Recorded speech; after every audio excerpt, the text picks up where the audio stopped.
Hello and welcome to another video. My name is Haroldus and today I'm gonna talk about 5 things you can do with OpenClaw that's running on a Raspberry Pi 5. Whilst I see a lot of people buying Mac Minis and running OpenClaw on it, I didn't want to spend £500 on a Mac Mini that I'm not gonna use much outside of running OpenClaw on it. Then I remembered that I have a Raspberry Pi that I don't use much, and I started wondering if this thing can even run OpenClaw. Turns out that it can, and it's actually great for it. So I installed OpenClaw on it and gave it full control over the Pi and created a Telegram bot that allows me to communicate with it. Here are 5 things that I managed to do with it. Make sure you watch until the end because I saved the best for last. Number 5, create your own personal dashboard. For example, I've created this crypto prices and latest tech news dashboard for myself. It's hosted on my local network, but if you want to actually host it with OpenClaw, you can do it with here.now. Number 4, have OpenClaw run a task for you on a schedule. OpenClaw can set up cron jobs and do something on a schedule. For example, it could send emails on a schedule, research something on a schedule, or send you reminders to drink water. This is a very basic use case, but you get the idea. Number 3, create videos with Vmotion. Vmotion is a tool that allows you to create videos with React code. You can use it to create videos with OpenClaw. First tell it to install Vmotion, then describe the video that you want and tell it to send it to you. Once it's done, you should receive the video. If you're using Gemini, you can also generate videos with Gemini and edit them with Vmotion, creating an ultimate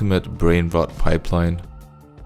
Number 2, vibe code a game. You don't need to choose a tech stack or do anything else other than describe the game and ask for the local URL. If you choose to, you can always host the game later. Number 1, have OpenClaw trade crypto for you. So I actually managed to get OpenClaw to trade crypto for me on Binance. First, it was trading on a test account where it made over $800 in the first day. However, the test balance has a huge amount of money, 1 Bitcoin and 10,000 USDT. After a few days of testing and a couple of tweaks to it to make sure that it never sells crypto at a loss, I actually switched it to a live account, and in the last 2 days it made me £1 and 43 pence. It's definitely not a lot, but it will help to cover some of those API costs. One additional use case that I found for it is downloading MP3 audio from a YouTube video. Instead of using something like this, you just give it the link of the YouTube video and it sends you the MP3 file. In terms of API costs, I initially started using OpenAI's API, but that was really expensive, so I switched to Gemini and mainly used it because it has a free tier. That pushed costs down a bit. However, in the last couple of weeks of using it, I still managed to use £26